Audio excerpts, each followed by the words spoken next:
Hari ni kita nak tukar kepala kompresor Alza. Kenapa kita perlu tukar? Magnetic clutch kompresor Alza ni dah rosak. Okay, ni kita dah buka magnetic clutch dia. Kita boleh tengok dekat sini, magnetic clutch dia dah terbakar. Kenapa dia terbakar? Pulinya berlaga dengan magnet. Dan kita boleh tengok dekat sini, kepala dia dah makan sikit. Untuk model kompresor ni, kita ada dia punya spare part. Jadi kita boleh tukar kepala sahaja. Okay, first kita buka 5 skru nombor 8.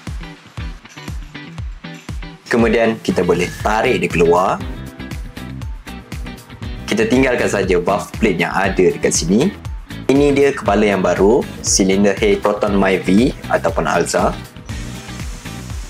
Kepala ni dah pre-install dia punya oil seal. Jadi kita perlu gunakan special tool ni untuk masukkan kepala dia.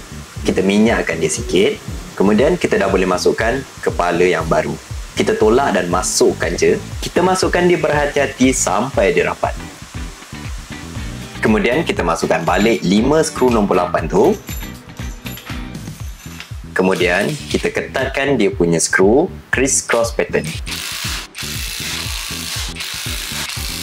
Okey, dah siap. Kita test leaking pula. Kita masukkan tekanan lebih kurang 300 PSI dan kita rendam dia dalam air. Nampak tak ada bubble? Jadi kompresor ni lulus. Kita basuh-basuh dulu kompresor ni sebelum kita pasang.